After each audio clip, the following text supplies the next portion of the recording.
Hola, buenas noches a todos, bienvenidos de nuevo a este pequeño rincón del cinéfilo y muchísimas gracias por escucharme. Vamos a cambiar de tercio aquí en el canal, vamos a dejar de un lado lo que son las películas un tanto más clásicas, más antiguas, y vamos a empezar a comentar una serie de películas de aventuras que es mi género favorito, pero unas películas de aventuras ya más modernas y contemporáneas.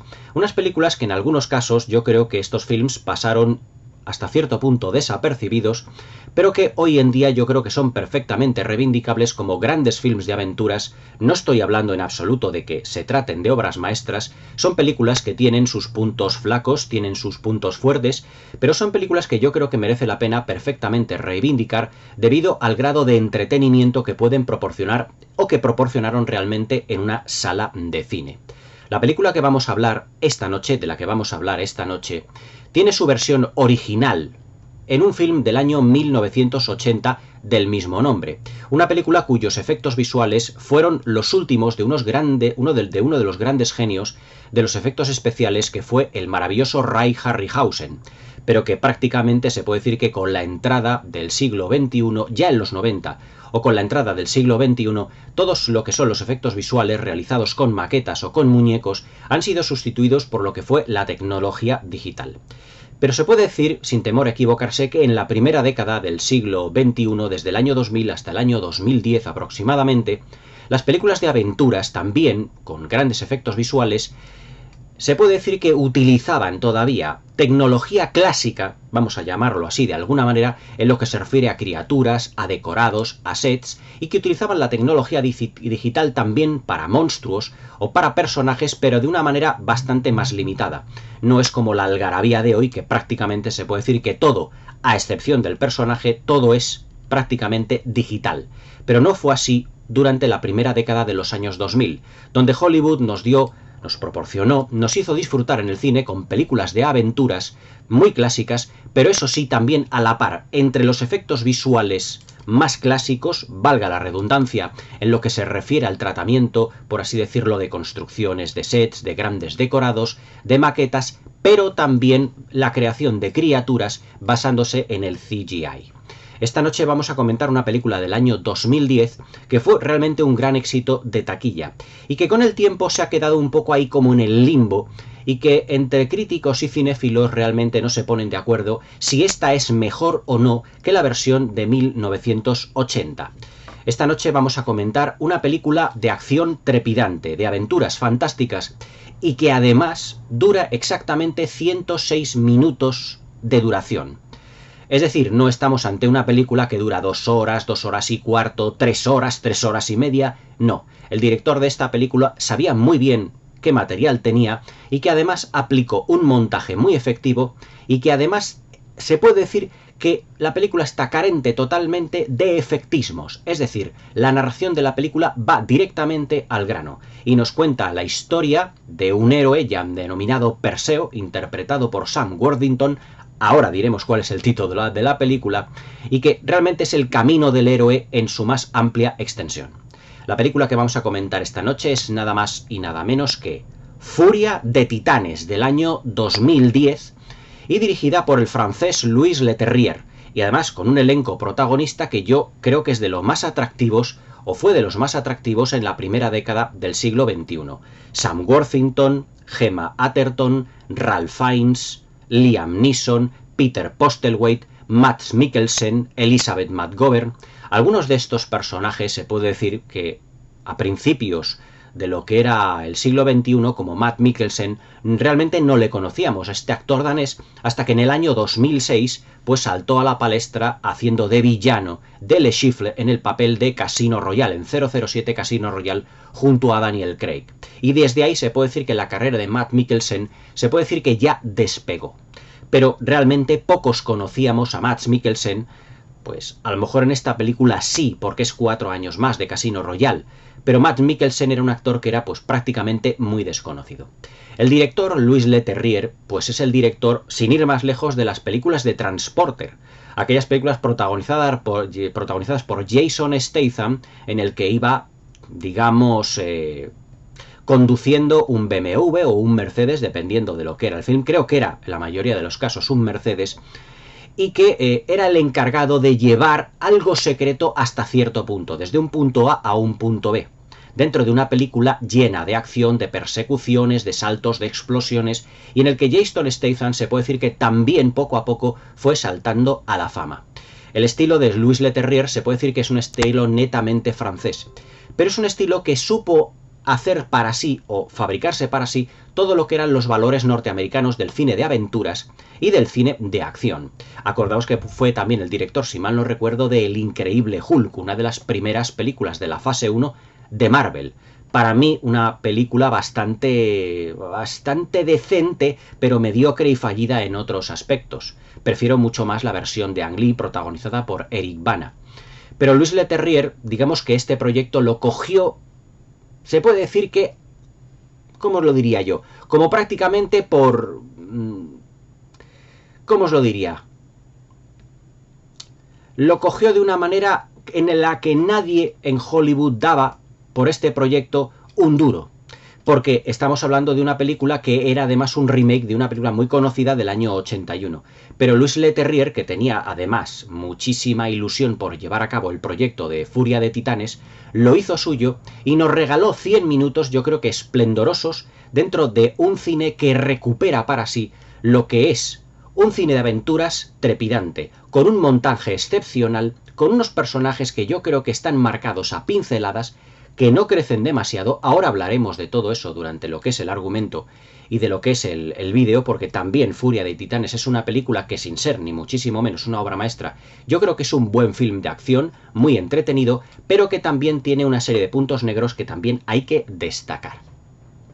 Furia de Titanes tiene como protagonista a Sam Worthington. Sam Worthington se puede decir que se le conoce desde Avatar de James Cameron del año 2009.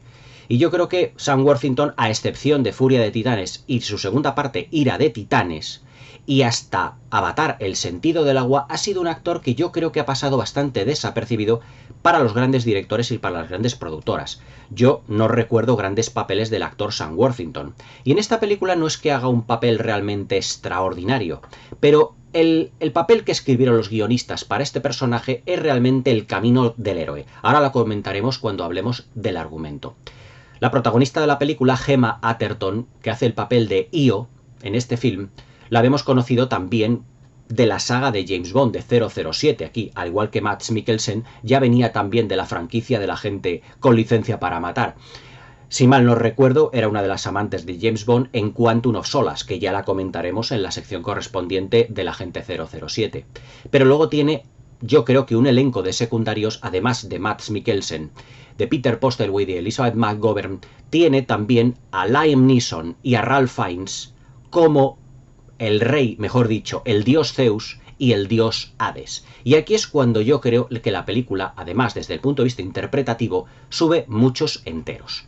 Desde el punto de vista de la calidad de interpretación, tenemos que empezar a hablar, dentro de Furia de Titanes, de uno de los puntos flojos del film. Sam Worthington, yo creo que en esta película no es que haga un mal papel, pero está excesivamente inexpresivo. Es decir, yo creo que Sam Worthington no logra transmitir al espectador toda la empatía que yo creo que sería necesaria para que el espectador pudiera identificarse con lo que es el héroe de la función. Es Sam Worthington un actor que yo creo que le faltan todavía muchas tablas en esto de la interpretación. A lo mejor puede ser que la dirección de actores de Louis Leterrier no fuese, digamos, la mejor, por así decirlo. Pero yo creo que Sam Worthington en esta película, siendo el protagonista, no transmite todo lo que es el heroísmo que sí, por ejemplo, que Harry Hamlin consiguió en la versión de 1981. Lo mismo se puede decir, por ejemplo, del personaje de Gemma Arterton y hasta cierto punto del personaje de Draco, interpretado por Mads Mikkelsen. Mads Mikkelsen, el personaje de Draco, yo creo que es uno de los más interesantes dentro de lo que es esta película. Pero yo creo que podía haber dado mucho más de sí el personaje si hubiese tenido algunos minutos más, digamos, para el desarrollo de los mismos. Pero dentro de lo que es el apartado interpretativo hay que destacar la labor de Liam Neeson interpretando a Zeus y también a Ralph Fiennes interpretando a Hades, el dios del inframundo. Liam Neeson siempre en las películas, aunque haya sido o protagonista o secundario, siempre ha estado absolutamente soberbio, y en esta película no es una excepción. La solemnidad con la que interpreta Liam Neeson a un personaje como Zeus, y sobre todo esas miradas un tanto irónicas y pícaras que tiene su personaje, le hacen, pues, partícipe, incluso protagonista de todas las secuencias en el que él participa, en el que él está. Pero fijaos que Ralph Fiennes, para mí, desde el punto de vista interpretativo, es el personaje, es el actor que más se luce, ya que la interpretación de Ralph Fiennes en esta película está llena de patetismo, está llena de tristeza. Es más, Ralph Fiennes interpreta a Hades no como si fuera un dios, sino como si fuera un auténtico demonio. Si todo lo que representa el dios Zeus, que está armado, Liam Neeson, con una gran coraza, con una gran armadura plateada, muy brillante, el personaje Ralph Fiennes es todo lo contrario, luce un atuendo desgarrado, como demasiado curtido, y todo con colores oscuros, con colores negros, y además con una tez muy pálida, y con los ojos, la parte baja de los ojos, con un maquillaje tanto rojizo como si fuera un auténtico cadáver, como si fuera un zombie. Es decir, Louis Leterrier nos muestra a Ralph Fiennes, a Hades en esta película, como si fuera ese dios del inframundo, pero ese auténtico dios de los muertos. Y desde un punto de vista muy macabro, muy terrorífico. Yo creo que casi se puede decir que es ideal para disfrazarse de ese Hades de Furia de Titanes, ahora que viene lo que viene la época de Halloween. Pero en ese aspecto yo creo que Louis Leterrier, el director de esta película, ha querido plasmar dos aspectos completamente distintos, tanto del personaje de Liam Neeson como el personaje de Ralph Fiennes. Es decir, que fueran los polos opuestos y que van a estar realmente, pues, enfrascados gran parte de lo que es el film. Desde un punto de vista argumental, Furia de Titanes sigue prácticamente en líneas generales lo que era la historia del film anterior. Es decir, Zeus tiene un hijo, un semidios, como lo eran también Teseo, o como lo fueron también, sin ir más lejos, Aquiles, con una mujer mortal, y que además es criado por un matrimonio de pescadores, interpretado por Peter Postlethwaite y por Elizabeth McGovern, a la que conocemos por ser Lady Grantham en aquella maravillosa serie, en esa maravillosa serie que es Downton Abbey. Pero realmente van a sufrir estos personajes una serie de terribles consecuencias muy trágicas que llevarán a Perseo a querer vengarse de los propios dioses. Y siempre él negando que Zeus es su padre, sino que su padre era un humilde pescador griego. Pero claro, llegará un momento que en ese camino del héroe que tiene el personaje de Perseo, interpretado por Sam Worthington, tendrá que tomar las armas de los dioses y hacerles caso para poder salvar la ciudad de Argos, que es la ciudad donde él, pues seguramente viviría con su familia de pescadores y por las que ellos están pescando continuamente. Entonces, esos acontecimientos le llevarán a Perseo a odiar completamente a los dioses y a querer matar a Hades. Pero eso sí, como le dice el personaje de Gemma Atherton, Io, que es una enviada del Olimpo, no podrás matar a Hades antes sin debilitarlo. Y para debilitarlo tendrás que destruir al Kraken. El Kraken es una gran bestia submarina creada por el mismo Hades para destruir, como él dice, el mundo y destruir a los hombres. En esta película se puede decir que se manejan una serie de valores que en la versión de 1981 no estaban presentes o que yo no recuerdo que estuvieran presentes, como por ejemplo el orgullo, como por ejemplo el heroísmo sí, aunque en parte, pero sobre todo lo que es la codicia y lo que es ya no el orgullo propiamente dicho. ¿Cómo los diría yo? Lo que está muy presente en esta película es la arrogancia, porque vivimos en una Grecia clásica en donde los hombres se puede decir que están empezando a derruir las estatuas de los dioses, sobre todo esa gigantesca estatua de Zeus al principio de la película, que es cuando aparece Hades, como efectivamente diciendo los hombres están empezando a no confiar en nosotros y a estar enfadados con nosotros. Ya no nos rezan, ya no les provocamos respeto, ya no les provocamos miedo. Entonces esa arrogancia del hombre se puede decir que va a ser castigada por los dioses, como diciéndoles, que nosotros estamos aquí. Es extraordinaria la secuencia, por ejemplo, en la que Perseo entra en ese salón del trono del rey de Argos, que es un decorado, ahora hablaremos de la parte técnica porque es realmente impresionante, todo hay que decirlo, y ahí lo que vemos es una gigantesca fiesta, pero es la fiesta de la arrogancia. La fiesta en donde una serie de personas, incluido el rey Argos y su reina, incluso su hija, interpretada por la actriz Alexa Dávalos, que es Andrómeda, la famosa Andrómeda, que al final de la película será sacrificada o que se la pondrá en sacrificio al Kraken, se permiten el lujo de insultar a los dioses, algo que dentro de la mitología griega era completamente inaceptable. La mujer del rey Argos, Casiopea, le dice que ella es tan sumamente guapa o más guapa que Afrodita, la diosa del amor, que era toda belleza. Acordaos de de esa Afrodita que os comenté yo cuando estuve hablando de la película de Helena de Troya, que era prácticamente la actriz Rosana Podesta, era prácticamente pues como la estatua de Afrodita. Pero claro, esa comparación, ese nivel de arrogancia que tienen todos los griegos allí en la ciudad de Argos en contra de los dioses, será oída por Hades, y es cuando Hades en esta secuencia se aparece y transforma a Casiopea en una señora completamente anciana.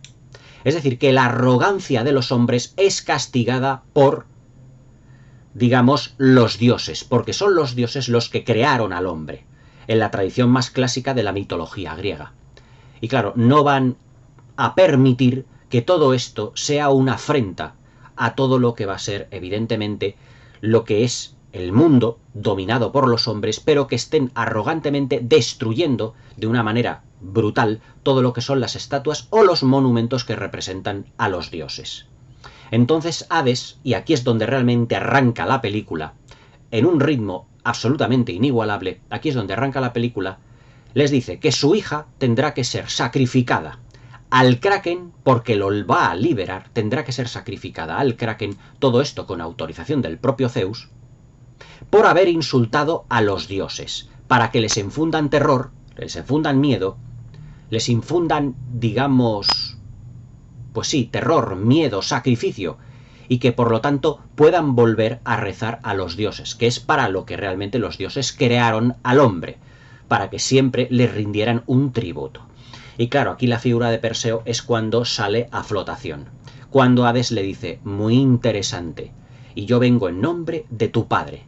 Claro, todo Argos se da cuenta de que Perseo es realmente el hijo de Zeus, lo que provocará una expedición en busca de lo que va a ser ese, digamos, ese objetivo que va a ser destruir al Kraken.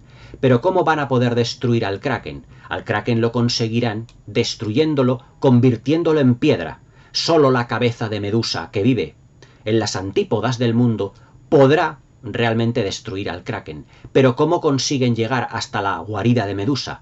Se lo tendrán que preguntar a las 3 brujas que también viven en los confines de los mares. Por lo tanto, aquí es donde tenemos realmente nuestra aventura. Y en esta fascinante aventura, que ya os digo solo dura 100 minutos, poco más de 100 minutos, tendremos un ritmo absolutamente endiablado en lo que es el montaje y en las escenas de batalla. Pero aquí es donde viene otro de los puntos negros que yo le veo al film. En toda película, y yo esto me he cansado de decirlo incluso a suscriptores comentándolo, es que todos los personajes, todos, absolutamente todos, de una película tienen que tener su crecimiento. Es decir, no estancarse en una situación, estancarse en un tipo de interpretación y enriquecer, el director y los guionistas tienen que enriquecer el personaje constantemente. ¿Qué es lo que ocurre? Que Louis Leterrier, en esta pequeña, poco más de hora y media, lo que ha sacrificado ha sido el rendimiento y el crecimiento de los personajes en favor de la acción. Porque ante Furia de Titanes estamos ante una película que es realmente única y exclusivamente palomitera. No tenemos que buscar en Furia de Titanes una película con grandes profundidades de los personajes. Aquí Louis Leterrier yo creo que ha considerado que los personajes son como secundarios a la acción, lo cual es un error realmente muy importante. Por ejemplo, en las películas de Indiana Jones había mucha acción, pero el personaje de Indy crecía en todas ellas. Sin embargo, en esta película se ha sacrificado el crecimiento de los personajes, que Louis Leterrier no ha sabido hacerlos crecer a través de las secuencias de acción. Y tenemos unos personajes que están definidos solo a pinceladas. Son fácilmente identificables, pero no ha profundizado en ellos. Los personajes carecen de arco dramático. Por lo tanto, esto es un punto, digamos, en contra, porque podemos ver secuencias de acción y espectáculos delirantes dentro de Furia de Titanes, pero no podemos deleitarnos con unos personajes que vayan creciendo. Se puede decir que el único que evoluciona, favorablemente hablando, pero no demasiado, es el personaje de Perseo, el protagonista, que desde un primer momento, queriendo burlarse y también vengarse de los dioses, él combatirá al Kraken como si fuera un hombre, no con la ayuda de los dioses. Pero después de todas las aventuras que le van a ocurrir a esta película, él llega a la conclusión de que efectivamente sin la ayuda de los dioses sería imposible, totalmente imposible, su victoria. Convencimiento de esto tendrá al personaje de Io, interpretado por Gemma Arterton, que es una enviada de los dioses, y al propio Zeus, a su padre biológico, que en 2 ocasiones se presentará ante él. Y le dirá: yo soy tu padre y no podrás realmente derrotar al Kraken si no es con ayuda de una espada que le brindará totalmente mágica, que al principio Perseo se negará, porque él quiere luchar como un hombre, no como un dios, evidentemente rindiendo tributo a lo que fue su familia, que falleció en trágicas circunstancias. Por eso Perseo irá cambiando paulatinamente de opinión a lo largo de toda la película y darse cuenta de que sí, los elementos fantásticos no podrá derrotar al Kraken. Y es cuando tendrán que llegar a la laguna Estigia en una secuencia extraordinaria, donde aquí sí que se da a entender otro de los grandes puntos que tiene Furia de Titanes. Uno de los grandes puntos que tiene Furia de Titanes es el diseño de producción, la dirección artística.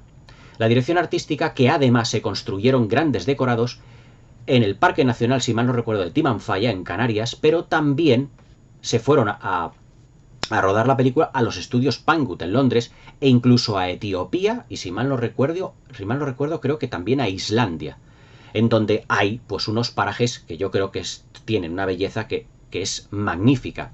Es decir, Furia de Titanes es una película que puede que efectivamente sacrifique el crecimiento de los personajes en favor de una acción trepidante, pero también en favor de unos decorados, en favor de unas secuencias de acción, en favor de unos efectos visuales que están muy conseguidos y que se involucran perfectamente en todo lo que es la acción. Es decir, yo por ejemplo hay un caso de una película en donde yo creo que esto lo hicieron de una manera excesivamente descarada.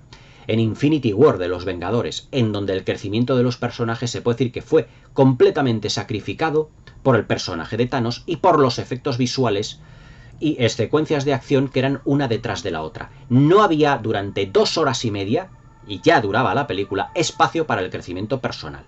Pero en Furia de Titanes no estamos ante una película de 2 horas y media, sino de 100 minutos. Por lo tanto, si sacrificamos lo que son el crecimiento de los personajes en favor de la acción, del montaje frenético y de lo trepidante que es la película, pero sí que tenemos una serie de pinceladas de todos los personajes, el resultado es más equilibrado, ya que tenemos menos metraje para producir todo esto.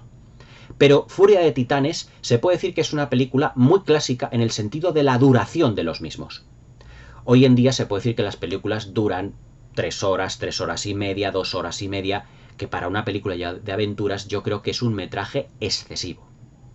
Realmente excesivo. Pero para una película de aventuras como Furia de Titanes, 100 minutos, yo creo que son absolutamente bienvenidos. Si me permitís el inciso, yo me acuerdo de cuando yo era pequeño y me ponía los sábados por la tarde a ver las películas de aventuras, no te duraban 3 horas. Te duraban 1 hora y media, aquellas de los barcos corsarios, de los piratas, o 100 minutos, o 2 horas como mucho.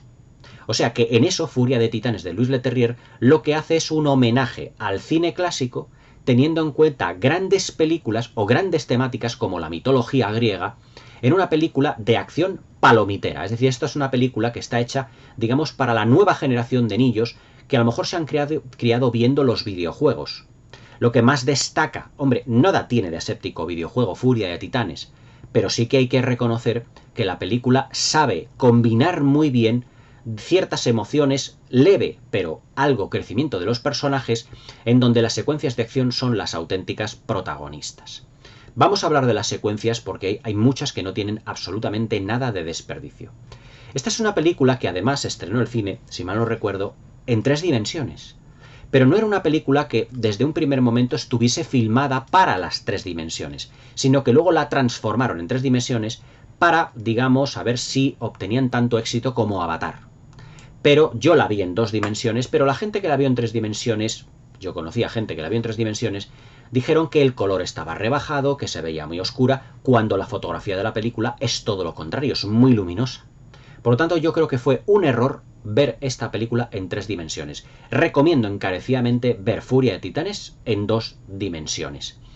Las grandes secuencias de acción que tiene esta película, o grandes secuencias por el nivel de espectacularidad, son, por ejemplo, el derribo de la estatua de Zeus, cuando en ese barquito, esta secuencia se rodó en Tenerife, en las Islas Canarias, aquí en España, en el barquito pesquero donde están Perseo, su padre, su madre Postlethwaite,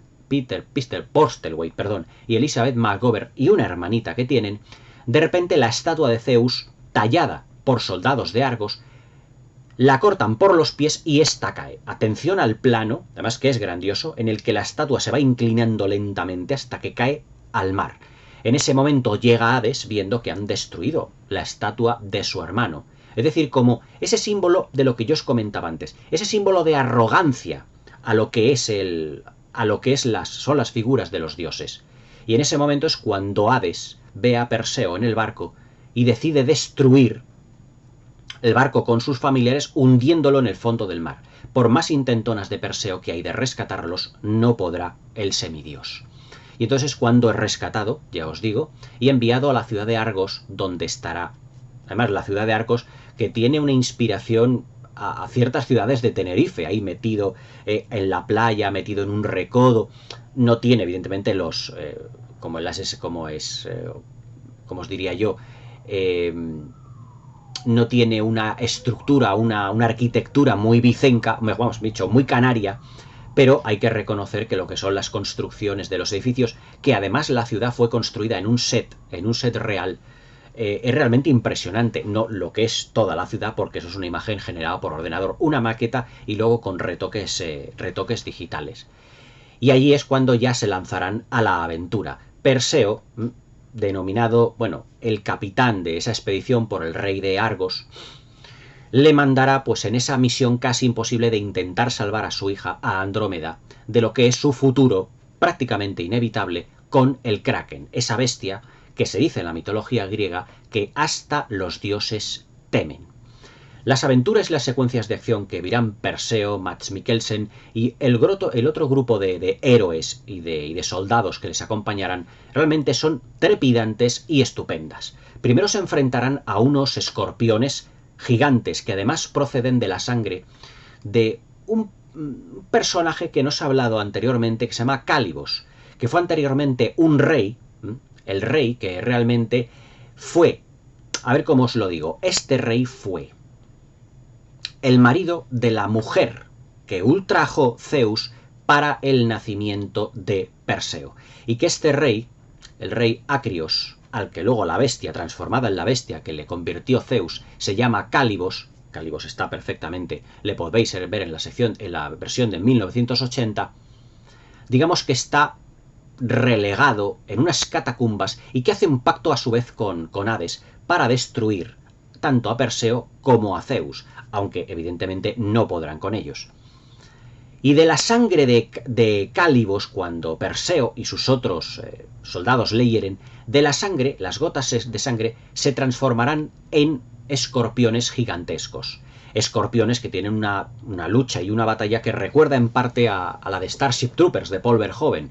Y que claro, aquí nos damos cuenta de que el poderío de los efectos visuales CGI en contra de lo que fueron las marionetas de Ray Harryhausen es más que notable. Y además con un CGI que es absolutamente impresionante. Logran dominar también, con ayuda de una tribu local, a estos escorpiones, y con los escorpiones viajarán a través del mundo, a través de desiertos, de bosques, de dunas, hacia lo que es ese lugar donde estarán las brujas. Esas brujas que le dirán a Perseo que tiene que ir a la isla donde está Medusa. Y Medusa será la encargada, sobre todo la cabeza de Medusa será la encargada de destruir al Kraken.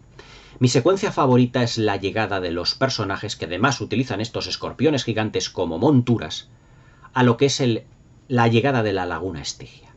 La llegada de la laguna Estigia, que es además es como, en esa secuencia tiene una inspiración un tanto a lo Tim Burton, me vais a permitir un poquito la comparación, porque la llegada de la laguna Estigia es absolutamente macabra y espectacular a la vez, muy terrorífica. Los soldados llegan a una especie de palantán, creo que se llama, de pantalán, perdón. Se llega a una especie de pantalán en donde tiene que llegar Caronte, la barca de la mitología griega. No ven absolutamente a nadie, pero Perseo tiene una moneda de oro que le ha dado Zeus y que tiene que lanzarla al río. La llegada de estos personajes a este pantalán no puede ser más espeluznante. Toda la laguna Estigia está rodeada por completo de bruma, en una secuencia que es prácticamente como terrorífica, y que no se oye absolutamente nada, pero sí se oyen, está todo en silencio, pero sí se oyen los lamentos de los muertos que están al otro lado de la laguna. Entonces, cuando la moneda de oro de Zeus es lanzada al río, entonces es cuando se hace visible la barca de Caronte. Una barca hecha completamente de madera, que tiene una cubierta que parece como una especie como de calavera de animal, y en el extremo anterior, es decir, en la popa, que es la parte trasera, hay un esqueleto que está como fundido con la madera, con un remo, y ese es Caronte. Otras representaciones que hemos tenido en la historia del cine de Caronte era un esqueleto con un remo muy grande y también con una especie como de hábito o de sotana que lleva por encima. Con una sotana o con una capucha que le cubre, que es un esqueleto. Pero es que aquí Caronte no se le cubre para nada, sino que forma parte de la barca, lo cual nos da a entender que el diseño de producción de la película es fantástico, es decir, prodigioso en este estilo. Y yo creo que aquí Furia de Titanes está a muchos enteros más que la versión del 81. Entonces todos los personajes entran dentro de lo que es la barca y Caronte va girando poco a poco lo que es la embarcación y llevándoles hasta el otro punto. Pero ¿quién tira de la barca? Además de Caronte con su remo, son dos sirenas o dos esqueletos de sirenas o dos zombies que parecen sirenas, van tirando con cadenas, todas ellas muy oxidadas, de la barca de Caronte. O sea, la secuencia en la que vemos a las sirenas, la barca de Caronte y Caronte al fondo dirigiéndola es absolutamente espectacular. Hay que reconocer que Louis Leterrier en esta película, y debido al presupuesto que manejaba 125 millones de dólares, no es una tontería, supo cómo invertir todo eso en todo lo que son los aspectos visuales del film que no tienen en absoluto desperdicio. Pero sobre todo, otro de los puntos fuertes de la película que antecede al clímax final, porque la película va increciendo en lo que es el ritmo y la espectacularidad de la misma, llegan unas ruinas griegas en donde vemos cariátides derruidas, columnas rotas, es decir, una serie de construcciones griegas muy clásicas que recuerdan vagamente al Partenón, pero todas ellas destruidas. Con un leve fuego en el interior, como diciendo, ahí es donde está Medusa. Al contrario que en la versión de 1981, no vamos a tener dentro un clima absolutamente claustrofóbico, como si fuera la mansión de una película de terror.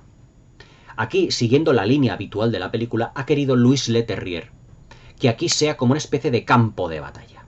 Vamos a ver personajes ya convertidos en piedra, vamos a ver muertos que directamente han quedado tendidos en el suelo y que están los huesos, los restos de lo que son las espadas, los escudos.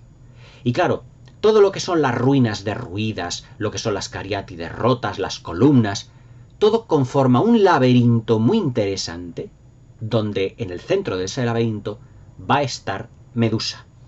Pero es que Medusa en esta película es un personaje hecho digitalmente. Parece como el final boss de un videojuego, aunque ya digo que la película no es como un aséptico videojuego, ni mucho menos.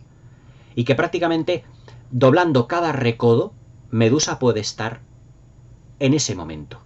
Medusa va armada también con un arco, con flechas, con un escudo, pero que además tiene un cuerpo muy sensual y de cintura para abajo tiene una cola de serpiente, se puede decir que kilométrica, larguísima.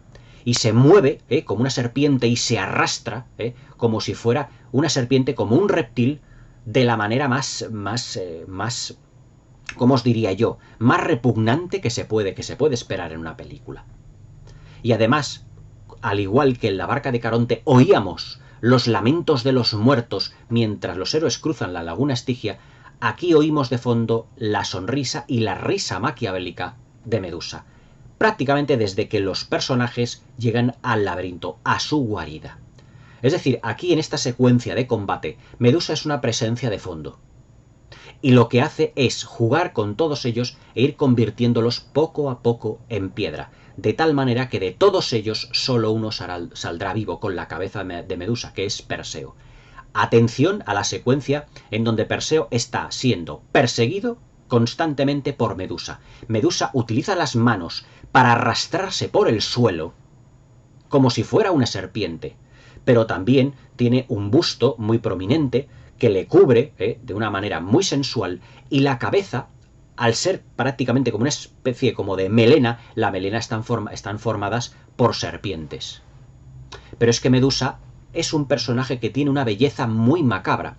El personaje que hizo de Medusa, o que la digitalizaron, porque Medusa es un personaje digital, o que captara sus facciones para hacer de Medusa, creo que fue una actriz, una modelo que estaba a principios del año 2000, en la primera década de los años 2000, estaba muy de moda. No me acuerdo ahora el nombre de la modelo, pero lo que es el rostro es perfectamente identificable. Es un rostro de unas facciones preciosas, pero claro, su mirada es absolutamente bestial.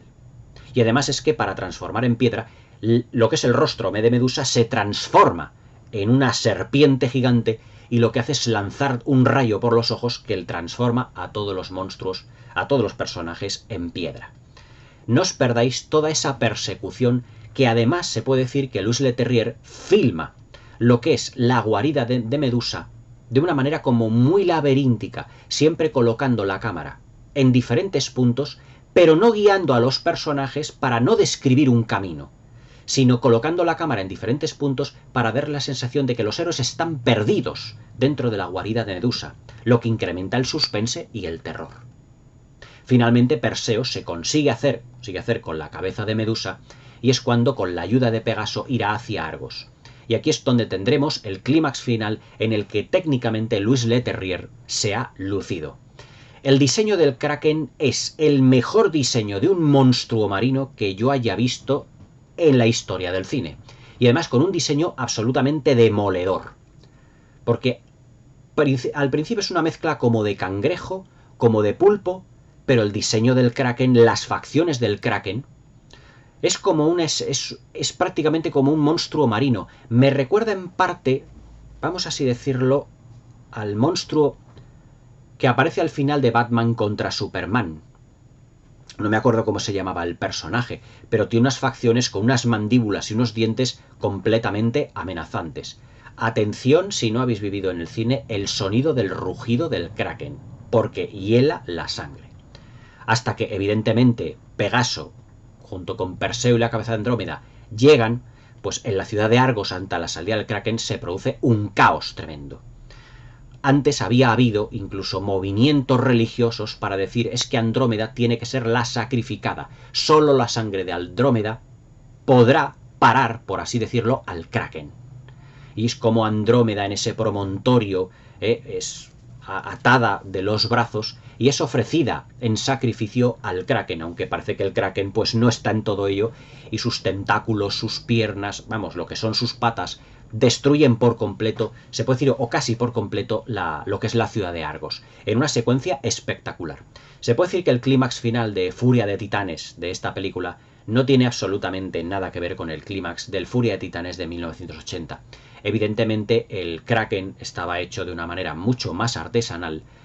Aquí contamos con la tecnología digital, pero aquí, y yo soy muy dado a que le guste más lo artesanal que lo digital, tengo que reconocer que Louis Leterrier ha hecho un clímax final en esta película realmente épico y extraordinario. Como también en el último momento logra hacerse Perseo con la cabeza de Medusa, que le habían robado algunas de esas arpías mandadas por el propio Hades, o que Hades se había convertido en ellas, y con la cabeza logra transformar poco a poco al Kraken en piedra. Esa secuencia es increíble porque vemos el tamaño de la cabeza del Kraken y el tamaño de Perseo, que es prácticamente diminuto, pero con la cabeza de Medusa que le va transformando todo ello. Atención al montaje en esa secuencia porque es muy trepidante. Y también la banda sonora de Ramin Djawadi, que no puede ser más espectacular. Si yo en muchos vídeos os digo que muchas de las secuencias o muchas de las partituras de las bandas sonoras del cine moderno se puede decir que están, ¿cómo os lo diría yo? Están formadas por película, del cine moderno, están formadas por, ¿cómo os lo diría yo? Por música, por instrumentos metálicos que dan como resultado música enlatada. Aquí, olvidaos de todo eso. La música es espectacular en todo momento. Engloba pocos momentos trágicos la película, pero todo está enfocado a que la partitura, la banda sonora de Ramin Djawadi, potencie la espectacularidad. Y tenéis que ver el cine cuando la cabeza del Kraken sale, acompañado del rugido y de la potente banda sonora que en ese momento está en el cine a todo volumen. Es un momento que yo creo que ese momento ya de por sí hace esta película muy superior a la original de 1981. Furia de Titanes, en realidad, con un apartado técnico extraordinario, tendría que habérsele dado una mayor profusión de personajes, pero entiendo que durante los solo 100 minutos de duración de la película, el director Louis Leterrier haya querido sacrificar en parte de lo que es el arco dramático de cada personaje, reducirlo a la mínima expresión para proporcionarnos un espectáculo más palomitero. Pero eso sí, representándonos el camino de Perseo, representando ese camino del héroe que hemos visto en mil y unas películas, representando un camino del héroe que le llevará a Perseo a un viaje en el que partirá de la idea de una venganza, pero que se transformará en una idea de arrepentimiento hacia los dioses y también aceptación de su propio padre.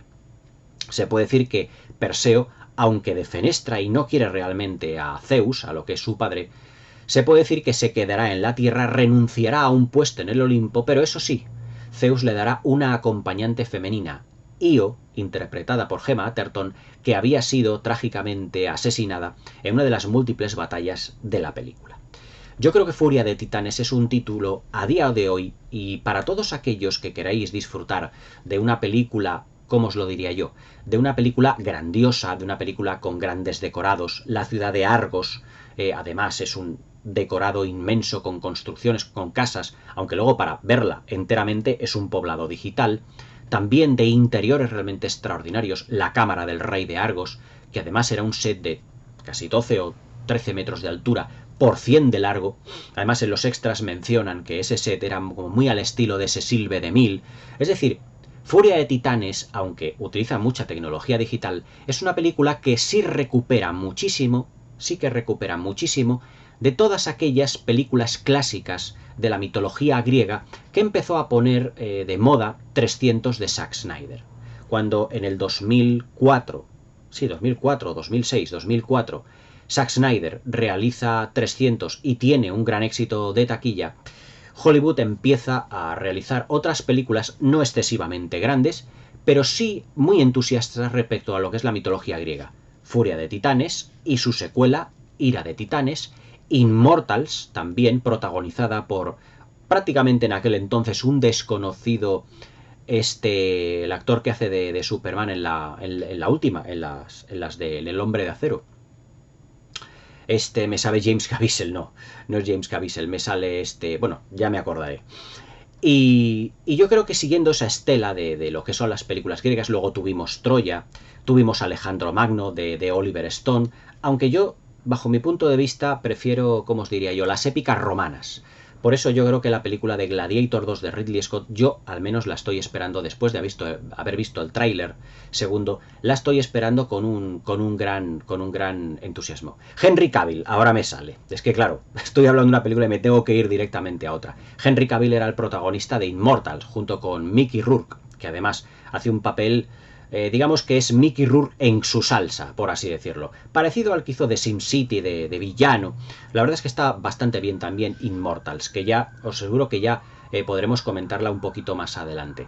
Pero hasta entonces quedaros con esta película, con Furia de Titanes, que no es evidentemente una obra maestra, pero sí que nos trae de nuevo un cine. En el 2010 nos trajo de nuevo, ya abandonado, terriblemente abandonado este tipo de cine, nos trajo en el 2010 un tipo de cine que mucha gente creía muerto. Un cine, vamos así decirlo, aventurero, palomitero, trepidante, con secuencias espectaculares, con personajes en el que podemos tener cierta empatía, aunque no tanto, porque ya os digo que se ha sacrificado mucho del arco argumental de los personajes respecto de lo que es la acción y los efectos especiales, con decorados interiores y exteriores fantásticos, una banda sonora grandilocuente, monstruos y personajes extraordinarios. Es decir, Furia de Titanes de Louis Leterrier del 2010 es una película que nos devuelve, nos reconforta, y es una película que nos trae todo el sabor clásico de las antiguas películas griegas y de aventuras griegas al estilo de, que yo tengo aquí comentado en el canal, Sinbad y la princesa, como comentaremos también posteriormente otras películas de las aventuras de Sinbad, todas aquellas aventuras griegas, todas aquellas aventuras en lugares lejanos, exóticos, con monstruos increíbles, y que héroes de todos los tamaños, tamaño respecto al Kraken me refiero, como Perseo, que niega su condición de semidios, pero que al final la termina adoptando, convierte en un espectáculo cinematográfico de primera magnitud, y que Louis Leterrier, director francés de las películas de Transporter, ha sabido llevar de un modo bastante holgado, y yo creo que satisfactorio, sin llegar a ser una grandísima película, de un modo satisfactorio hasta el gran público. La película fue un éxito, recaudó 500 millones de dólares de un presupuesto de 125 y llenó las salas, y aseguró una secuela que no tardaré aquí en comentar, que es Ira de Titanes, una película que desde un punto de vista visual es, yo creo que casi más espectacular que Furia de Titanes, donde nos enfrentaremos incluso a Cronos y a los famosos cíclopes, otro de los grandes personajes de la mitología griega. Hasta entonces, quedaros con Furia de Titanes. Para mí, a día de hoy, no voy a hablar de clásico, pero sí una película a reivindicar. ¿Por qué? Porque hoy en día ya no se hacen películas de aventuras de este tono heroico, donde el orgullo, la amistad, el coraje, valores que se realzan y que nos muestran a unos personajes que quieren superarse en todo momento a sí mismos. Yo, de Furia de Titanes, de 1 al 10 le doy un 7.